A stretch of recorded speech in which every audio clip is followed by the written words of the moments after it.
got Lewis live. Let's go and see what he's got to say. He's with Lou. Nico on the podium. Can you just sum up your emotions, though? Well, firstly, I want to say, doing the driver's parade today, there were so many British flags here, so many Brits. Well, I'm sure it wasn't just Brits, but the support was amazing. So I'm gutted that I wasn't able to give them a result today. And yeah, I can't really. What can I say? Initially it was really gutting for myself to be. I was driving so hard, you couldn't see it, but I was driving so hard in the car to try and do what I could with it, but it was so damaged. I must have lost 50-60 points of downforce, which is a lot of I couldn't even take a rouge flat, for example. And I'm just gutted for the team. My guys, they work on my car, they work so hard. We've had such a difficult time this year and got a good start. It was looking positive. I felt good about it, and I gave, I took the corner as I normally do. It was my line, and I don't know why he hit me, but I'm sure he'll leave here happy. He's extended his lead into the championship.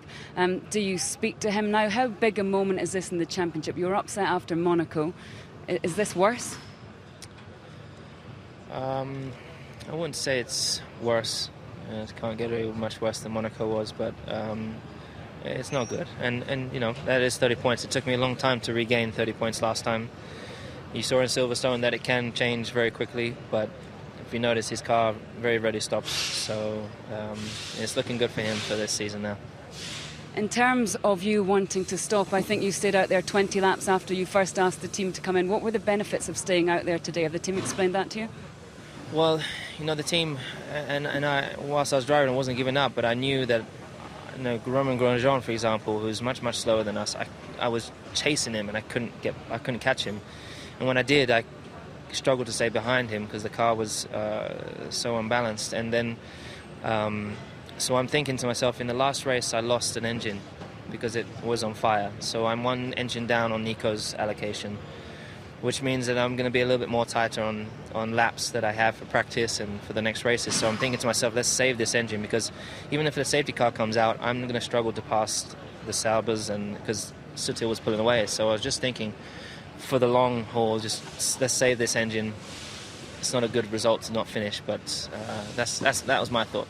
Against a lot of the odds this year, you've been pushing so hard. You seem still quite emotional standing here. What's it going to take for you to win this World Championship now?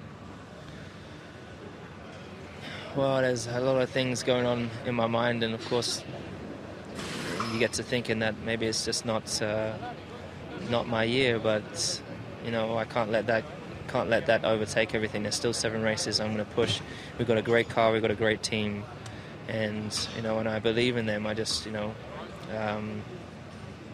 who knows whether some fortune will come my way, but I'm just going to give it everything I can for these next 3 races, because that's all I can do. Does it matter that Nicky and Toto, have been so much on your side, or does the talking need to be done on track? Do you speak to Nico? What happens now? It's a bit like when it reminds me of when I was at school. The teachers would have a talk, but they don't do nothing, or you get a detention. But there won't even be that here. It'll just be I guess it'll be all they can do is really say that was not good, and we move on. He got those points today. The stewards didn't act on it, and he's now 30 points ahead. So, I'll just have to regather my thoughts and just be attacking like crazy in the next couple of races. Is it hard to understand? So some clear thinking there, it seems.